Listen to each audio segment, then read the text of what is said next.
방송 YTN 뉴스 앤 이슈 진행 김정아 앵커 출연 추은호 Y. TN 해설위원 김병민 경희대 개건교수 기무사 세월호 조직적 관여 문건 발견 기무사 세월호 수색 종결 설득 논리 마련 기무사 국민염증 강조 경제 손실 부각 기무사 논리 만들어 세월호 수색 중 결 유도 문건에 청와대 보고사항 적혀있어 박근혜 세월호 본질 벗어나 발언 주목 앵커 세월호 수색을 종결하기 위해서 실종자 가족을 상대로 한 어떤 설득 논리, 방안 이런 것들이 논의가 됐다고 합니다.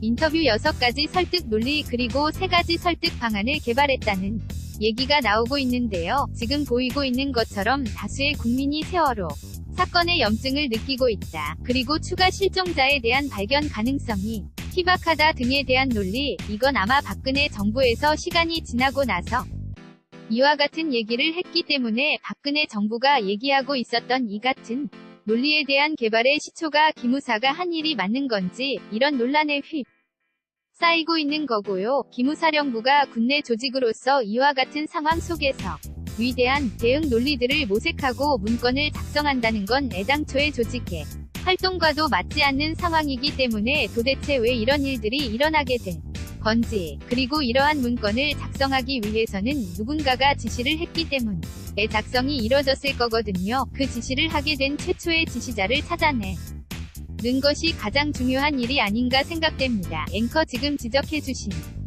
대로 지금 이런 논리들을 처음 들어본 게 아니라 박근혜 전 대통령의 발언이라든가 이후 대응에서 비슷한 논리들을 국민들이 들어봤단 말이죠. 이런 부분에서 논란이 되고 있고 실제 청와대가 보고를 받았느냐 이 얘기가 계속 나옵니다. 인터뷰 그 부분은 좀 더 확인이 돼야 될 것 같습니다.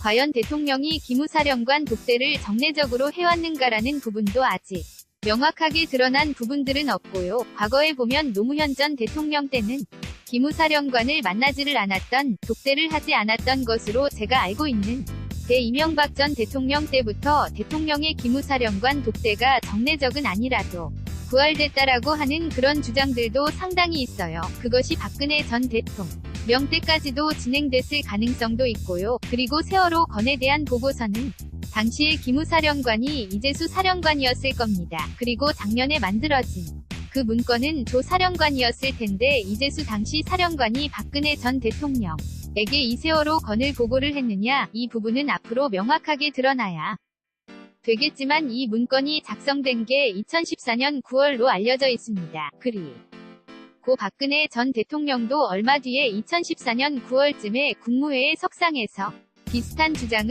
논리를 펴서 좀 그만뒀으면 좋겠다라는 입장을 밝힌 적이 있거든요. 하지만 정부가 곧바로 세월호 수색을 중단한 것이 아닙니다. 한 두 달 뒤에 추가 수색 중단하는 결정이 내려졌는데 11월에 내려졌었는데 그 과정들이 어떻게 진행됐는지 여부를 한번 좀 더 면밀하게 살펴봐야지 종합적인 그림이 나올 수 있다. 저는 이렇게밖에 말씀드릴 수 없을 것 같습니다. 앵커 되짚어보니 이상한 부분이 있지만 퍼즐 조각들은 맞춰야 하는 상황이다 이런 지적이신데요.